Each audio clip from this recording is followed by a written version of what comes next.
Hi there, this is Manish Vijay from PM Pulse bringing to you yet another power-packed episode of PM Ninja video series. This video again is about the new changes which have occurred in PMP exams just before the end of December 2020. It came as a surprise to many. Some people have suffered, but as I said, I'm one of the persons who doesn't like to crib but want to do something about it. I'm not happy with these changes, nor are a score of other people. But then it's all about, no matter how many times you get punched down, is how many times you get up. Yeah, I stole that from Rocky. I don't know which one was that, one of the series of Rocky, right? And it makes a lot of sense. So let's put that into practice. In this particular video, we are going to cover some of the professional responsibility and ethics based questions which have suddenly made a resurgence, or let's say reappearance, in PMP exams.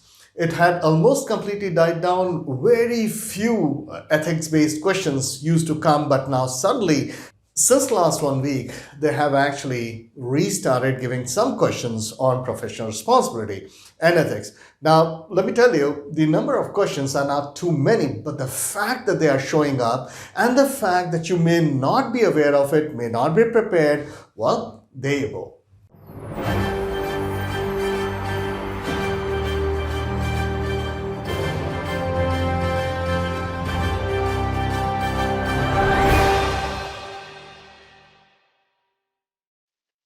All right, so time for us to talk about some specific aspects of professional responsibility and code of conduct as you would find or may find in PMP exams before the end of December 2020. All right, so the very first thing we need to talk about is the PMI copyright protection. You will get questions in PMP exam about that you came to know that somebody known to you in the project, or in some kind of a conference or somewhere, you came across somebody who openly distributed or used the copyrighted material from PMI without informing them, or made illegal copies of certain documents using a printer or something, or a virtual file, and distributed it with people.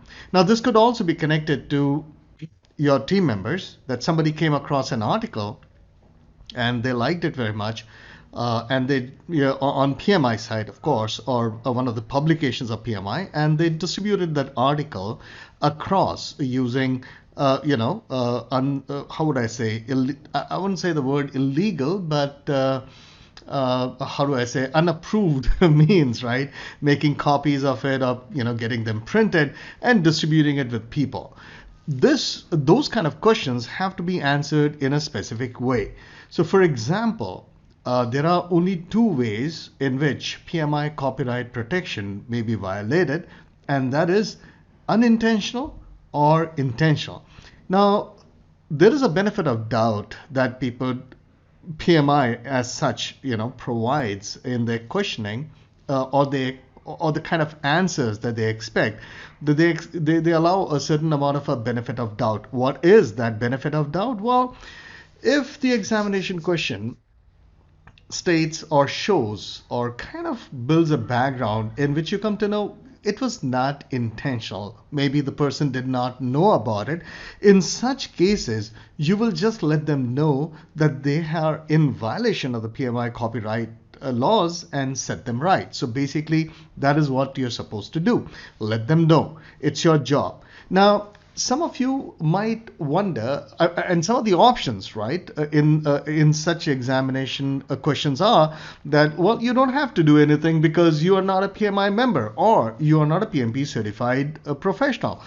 Well, in any case, the way PMI looks at it, that whether you are a PMI member or you're a certified PMP professional, it doesn't really matter.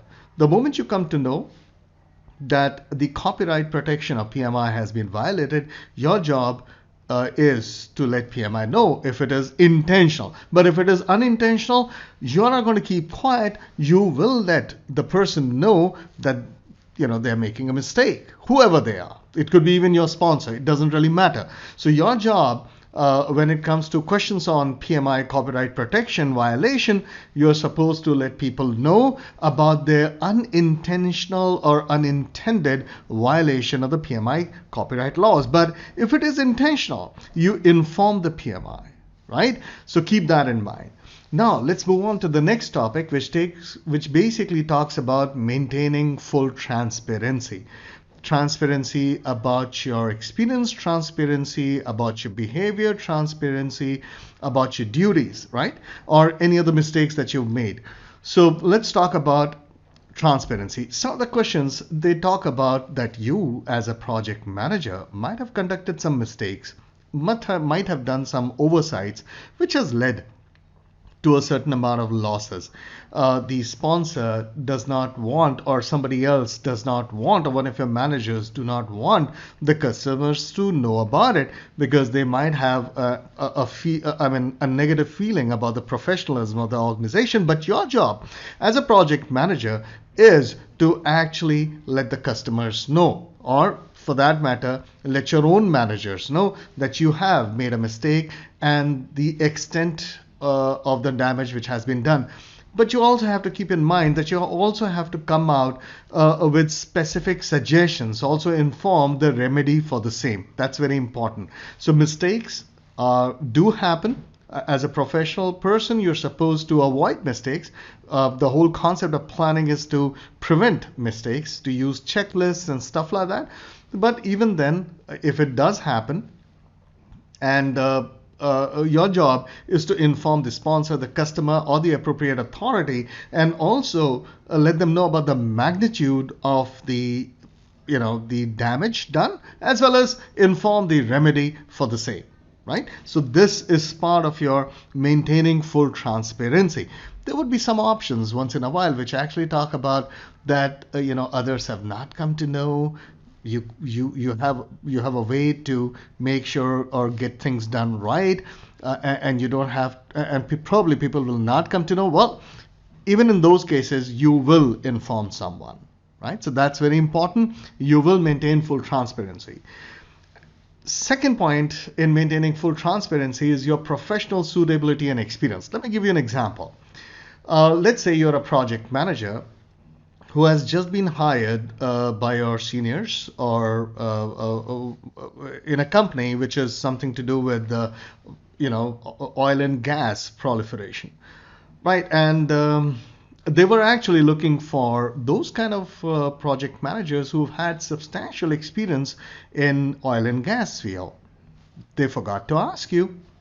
They looked at your experience of handling people, the size of projects that you've done, and your PMP certification or the qualifications. They were impressed, they hired you.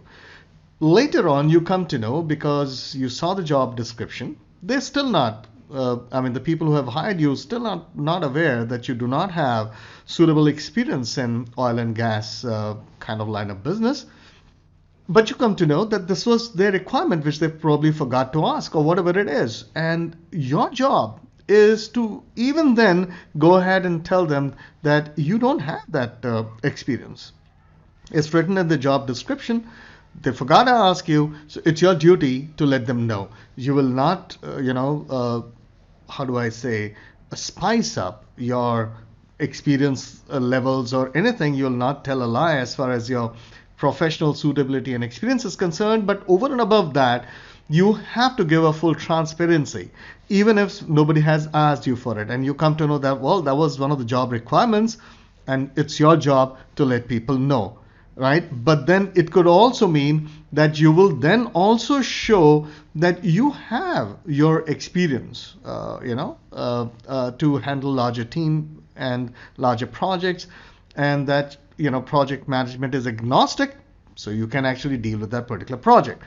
Now let's talk about the violation of any terms of contract or legal provisions by you. I've actually added it as a separate point, but it's more or less the way, the mistakes and oversight. It's more or less the same. Let's say an outsourced project was given to you, and the project that you're working on is an outsourced work from somewhere, and therefore you have a contract, and there are terms of the contract. You forgot, you made some mistakes. Some of the terms of the contract have not been, adhered to by you, which leads to a legal default. Or there are some government regulations which you did not follow, which has actually led to defaulting the law of the land. In each of the cases, you have to let the appropriate management know immediately, ASAP, without sugarcoating, and at the same time figure out the damage, the extent of damage, and take full accountability for it, and as well as come out with the best alternate solution for the same. All right, so that takes care of maintaining full transparency. Now let's move on to professional attitude and professionalism. Now, quite a few questions come on this. People don't even realize it's about professional attitude and professionalism because they add aspects of conflict handling into the picture or working with a virtual team. So sometimes you really don't get to realize that they're actually talking about professional attitude and professionalism. So keep an eye out for such questions. The first element about it is maintaining a professional behavior. What it means is never take things personally, no matter what somebody tells you, how they speak to you. For example, one of your customers, let's take an example where a customer simply says that he doesn't want to work with you as a project manager. He's reported, obviously there's a mistake, and despite that, he's just gone ahead and told the sponsor, well, he doesn't want to work with you, and you should be removed as a project manager from his particular project. How should you react? Should you resign? Should you escalate? Should you become defensive? Well, the point is never take things personally. Things happen. The customer has the right to decide who works in his project or not. That's fine. He's paying for it, right? So never take things personally. And at the same time, make sure that you adhere to your professional behavior, remain within your professional duties, submit your documents, submit your what I call supporting documents of why you acted in a particular way and why you are not wrong. But beyond that, you will not actually take anything personally. So that's the whole concept about professional behavior. Always know your professional duties. In terms of project processes, in terms of the code of conduct, in terms of the laws of the organization, in terms of the laws of the land, you should, as a project manager working in a particular project, should always be aware of your professional duties. Never be delinquent of the same. So keep those things in mind.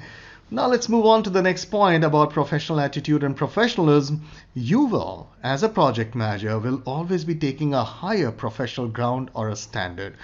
When people point fingers at you in an incorrect manner, others have committed a mistake, you will still, maintain your duties. You will still maintain your decorum, your behavior as a professional. You'll never get personal. You will not bypass or take any shortcuts, right, to make some benefits. So no matter how others behave, always follow decorum. Ensure everyone is treated fairly within the code of conduct. Do not benefit from anyone's mistakes. So for example, one of the vendors has forgot to bill you a certain amount of money. Don't show that as a profit. Don't show that as a saving. Your job is to let the vendor know that you have actually, under invoiced me, and make sure that the person actually invoices you properly. Yes, that's exactly what I mean. So that's the whole concept about taking the higher professional ground or standard. And the third is taking the higher moral ground, which is pretty obvious that you will not get involved in any kind of a moral turpitude. You will always, report any kind of a moral turpitude done by anybody else, for that matter. You will always report any kind of moral turpitude done by anybody else to appropriate management. No matter how lucrative or small, never take a shortcut to save money or make money either for yourself or for your company, right? So keep these things in mind, and you'll do well, right? So surprisingly, since 15th of December, these kind of questions have also started showing up. Fortunately, there are not too many of such questions, but unlike the previous couple of years, where none of these questions would ever be asked, because you see, let's face it, when we talk about professional code of conduct and ethics, I think it has more to do with cultural, aspects. So, you really can't take the US version and apply it everywhere. But of late, I'm getting feedback from people that they've suddenly started asking these kind of questions, and people were nonplussed. My job is to make sure, whatever best I can do for you guys. All right, let's move on. Bias, racism, sexism. Basically, let me explain these. First of all, let me explain the word sexism, because particularly who are from the part of the world in Asia where I'm born, you will not have heard of these terms called sexism. These are mostly Western words. Words which are very popular or unfortunately popular in the Western world. Sexism basically means that or for that matter, Middle East as well, and not really popular in the rest of the world. But it's a big problem in certain countries. Now, sexism basically means that it's like having a bias towards a lady staff or lady manager or lady, basically a lady, how do I say, a member of a project, and you don't give her enough importance, or some people misbehave with her because she's a lady. And I don't know how to put it. It's not something that comes very naturally to our culture, but let's say you don't want to listen to them because they're ladies, right? So in your culture, you don't like listening to ladies, or how else do I put it? Like you look down upon them, don't pay equal wages. Those kind of things is called sexism, right? So I hope the definition is now clear to those people who are actually alien to this word, but it's a huge problem in certain places. For example, in US, every company goes through gender equality training, GET, something that many of you would not even know. But in US and UK and many parts of the world, they actually have to go for gender equality training because there are many states in US even today where California is one of them, where they recently, just about 2 years back, they actually passed a bill where women staff would also get equal payment as per their male counterparts, which is pretty big surprise for people like us. But then these things do happen in the world. So gender equality training for those who are, sexist because of their background or culture. So for example, if the PMP question talks about that because of their culture, you're working in a foreign land, and because of their culture, the team members have complained, or the vendors have complained that they would not like to take orders from a lady, or they have issues working with a lady staff, project staff. In those cases, because it's culture, because it's their background from where they come from, you'll actually talk about gender equality training, so which is called GED. A gender equality training. You'll have to get that thing done to make sure that, in your organization, you don't allow such things. And if it's a deliberate behavior, and how to know the difference, the question will be very explicit about deliberate behavior. So when they talk about deliberate behavior, you'll go for a zero tolerance. You'll actually not work with that vendor, or probably not even work in that country. I'm serious. That's sometimes they actually give you those kind of options. So you have to be a hardliner the moment they talk about deliberate behavior. You will actually talk about zero tolerance. Cool. Now, the other way to look at it is, what if somebody behaves like that within your own country, within your own project?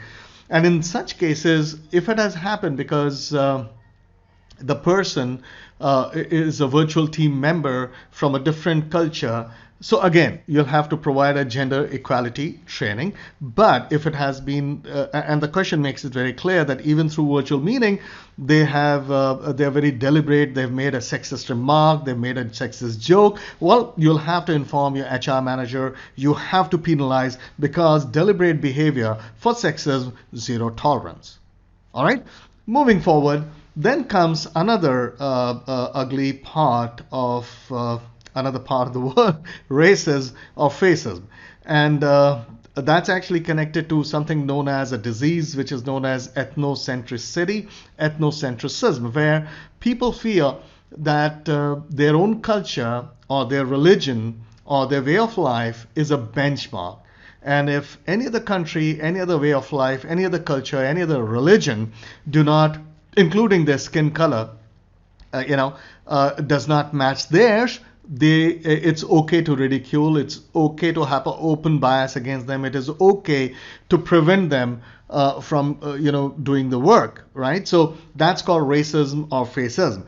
Again, if it's because of cultural, different cultures, like if the question talks about different culture, that's why they're behaving like this. So you'll have to provide sensitivity training or diversity training. Like, for example, if a typical question comes that in your project, which is a global project, one of your team leaders who's from Ghana, somewhere from Africa, flies over and joins your team, and he has a very specific accent, and he wears a particular kind of his national clothes with a pointy hat and a very interesting, colorful, what I call gown or something like that. And the meeting happens in a very nice decorum. And once the person from Africa leaves, the rest of the team, lets out a peal of laughter, and they start talking to each other. What was he wearing? And like, what was that, man? And look at his accent. It took me so much time to understand what he was saying, blah, blah, blah. In those cases, your job is to provide sensitivity training or diversity training. You'll have to let people know that there are different cultures, and just because you speak in a particular way, you wear a specific kind of clothes, does not mean that you can look down about somebody else. So that's called diversity training. But if somebody does it on a let's say as a deliberate behavior or as a repeat offender, it's a regular pattern of somebody. In that case, you will actually go for penalty, which is reporting to HR manager, appropriate authority, or even getting him removed from the project team. Simple as that. Yeah. And all of this is connected to ethnocentric behavior, ethnocentricity. This term used to show about 3-4 years back in PMP exams. They actually used to bring this term, and people used to get confused. I've just brought it in. I've not heard any report of this word showing up, but then who wants to take any chances when PMI is simply changing the examination patterns to people's surprises? So I don't want to leave this, because what if it shows up in your PMP exams, in your work, when you sit for the PMP exams? You should know ethnocentricity or ethnocentric behavior or ethnocentrism is basically taking your culture, your country, your way of life, your religion, whatever it is, or even your skin color as your benchmark, and then you look down on everybody else who does not meet up to these benchmarks, right? So that's called ethnocentric behavior, ethnocentricity. That's actually the underlying reason for racism and fascism, and should be avoided, right? So that's what it is. Okay, and of course, report every instance of ethnocentric behavior to appropriate authority. And then we talk about conflict of interest. Now, most of these questions on conflict of interest are mixed with procurement questions, right? Now, because most of the corruption around the planet happens around, procurement kind of a situation. And therefore, one of the most common things which happens is called conflict of interest. Let me explain what is conflict of interest. Conflict of interest is when you place, or somebody in your organization who's in a position of power to make decisions, takes certain decision for his personal benefit over and above that of the organization, Now, that's the definition, and it's also illegal, not only unethical or violating the code of conduct within your organization, it's also illegal in various countries, of course. Let me explain that with an example. Let's say you're a project manager and you have to outsource a very important project which includes a certain kind of advertising. Let's say you part of the project is advertising or some artwork, something you want to outsource it.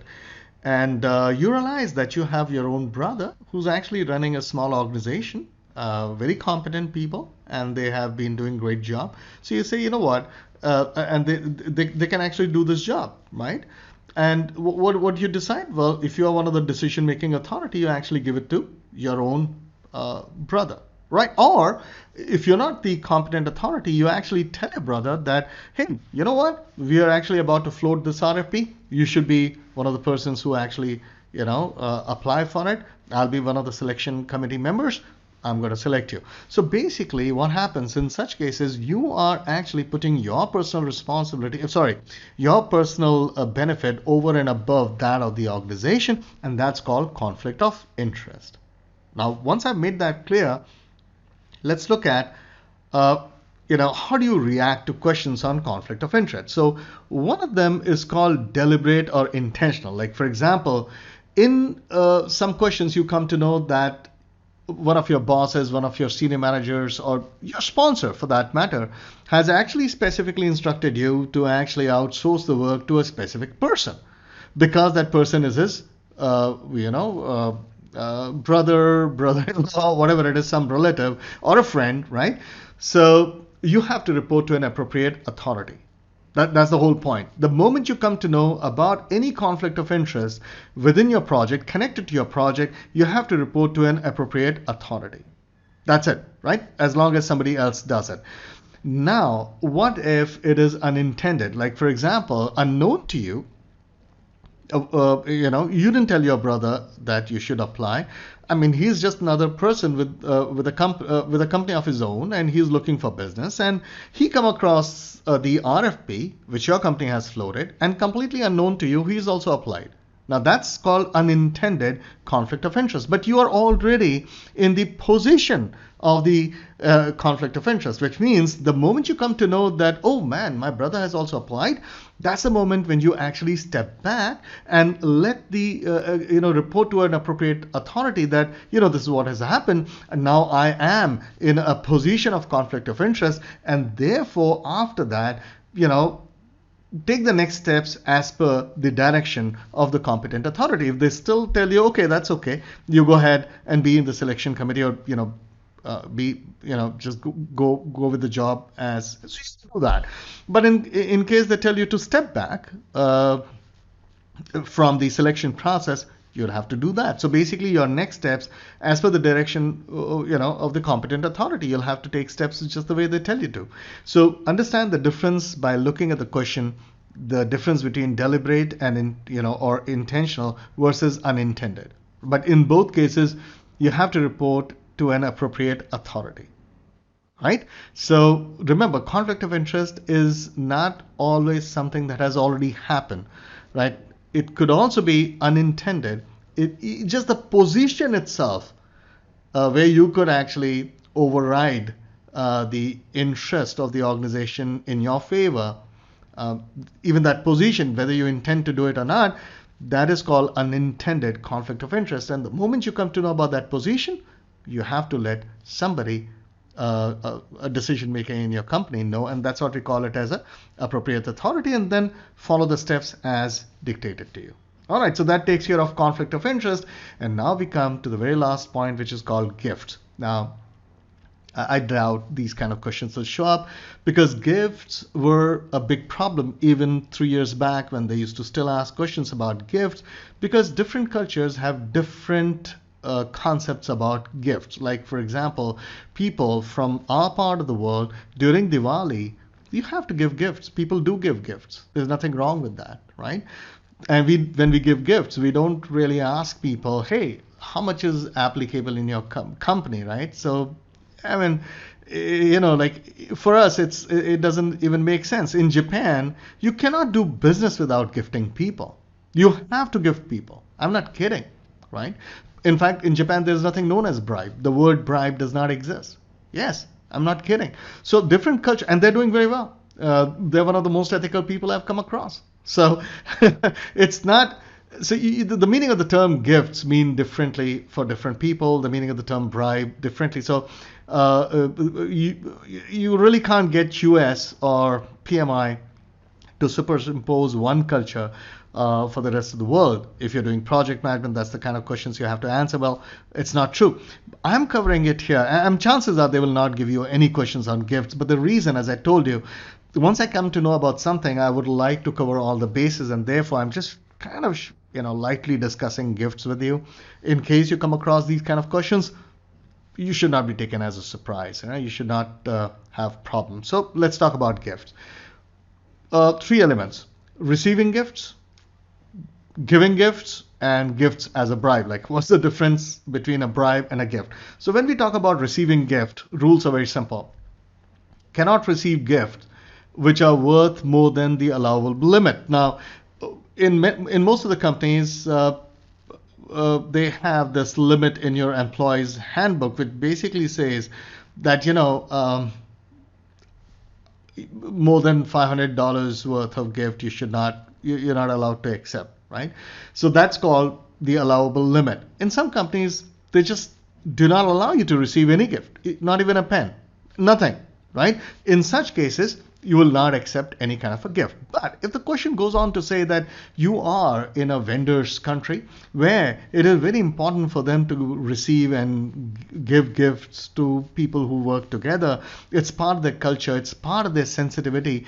In such cases, you're not going to bluntly say, hey man, I'm not going to give gift to you because that's the rule of my company. You will follow the next step, that is, take specific permission from your manager if sentiments or culture are involved. All right, now let's move on to giving gifts. More or less the same stuff, right? When you give a gift, cannot distribute gifts over your allowable amount sanctioned, or also check the receiving party about the allowable limit for them, right? So neither can you give gifts over and above the allowable limit for giving gifts within your organization. And also you have to check with the receiving party about the allowable limit if they are subjected to any. And take specific permission from your manager if sentiments or culture are involved, right? So what's a gift versus bribe? So if you follow the point number 1 and 2, it remains gift. But the moment receiving or giving a gift over the limit without specific permission, it automatically is a definition of bribe. Or when without the gift, the work would not happen. You've been told in the exam that the work, in order for that to happen, you have to provide this, otherwise it will not happen. Well, that's a bribe. All right, so keep these points in mind, and this brings us to the end of this rather hurriedly made video for your benefit. And it'll help a lot, guys. Don't just keep it to yourself, because today is what? Today is 23rd. We still have 7 days, right? For PMP exams. A lot of people, thousands of people will give PMP exams till then. Please share this with as many people as you can, because again, PMP has suddenly changed from 15th of December. A large section of their PMP exams, the focus is now more on certain parameters, for which I've already issued a couple of videos earlier, and I'm also issuing this one today to make sure that you and anybody who goes through is able to counter various aspects of these new changes even before December 2020 that PMI has implemented. All right, so I just wanted to make this rushed video to make sure that all versions of questions on professional responsibility and ethics are taken care of, because they are taking a resurgence suddenly, right? So be prepared, and I hope you ace PMP exams. Best luck.